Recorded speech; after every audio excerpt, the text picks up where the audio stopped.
Did I find my way to the podium? Yes. Fellow Toastmasters, honored guests. I see tonight that some of you are married, some of you may be a little bit less attached, and some of you, I should say some of us, are quite single. Now, anyone can look around and find that there are many benefits to being single. There is, for instance, a chance to go on dates with interesting, new, and often very disturbing people. There is also the joy of having complete dictatorial control over your own finances. You know, those two kind of go together, don't they? I wonder what would happen if you tried to apply financial concepts to dating. Let's explore that a little bit, shall we? Now, in order to apply financial concepts to dating, the first thing you've got to do is have some idea of what you're putting in and what you expect to get out.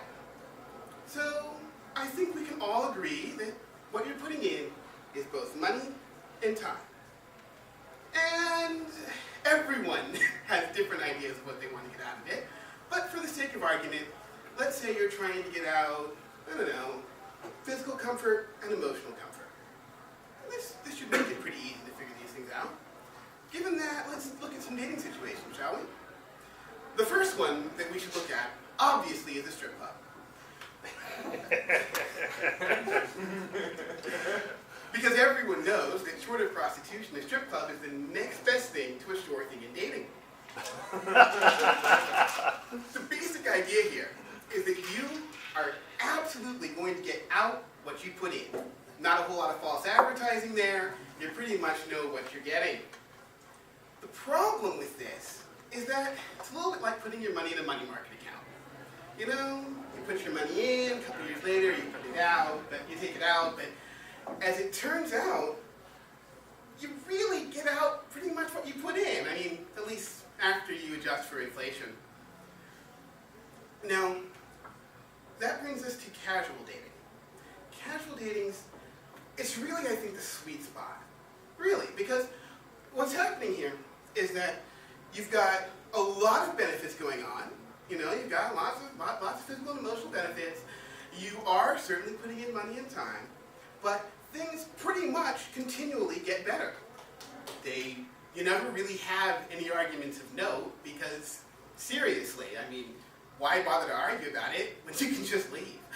I mean, but it really, I mean, how many investments can you think of that just continually get better all the time, pretty much with no downside?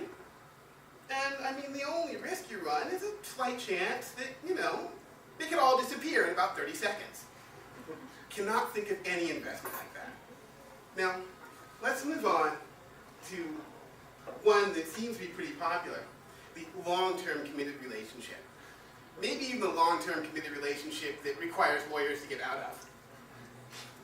Now, this one's kind of interesting because it tends to start with casual dating. And one day it's like calling up your stockbroker and saying, look, I understand I'm in this investment. It's been getting, 10% a year for the past 30 years. It's been going great. Can't get any better than this.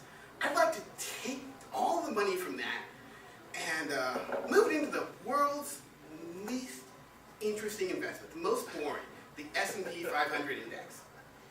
And your broker's going to look at you like you're crazy. But eventually he's going to agree to take all of your money out of Madoff securities and put it into that S&P 500 index. Now, I'm sure some of you may know this from a personal experience. Some of you may have just realized this from watching. But these kinds of things still have serious downsides. I mean, suddenly those arguments get a lot more interesting. I mean, now it's, wow, he snores really, really badly.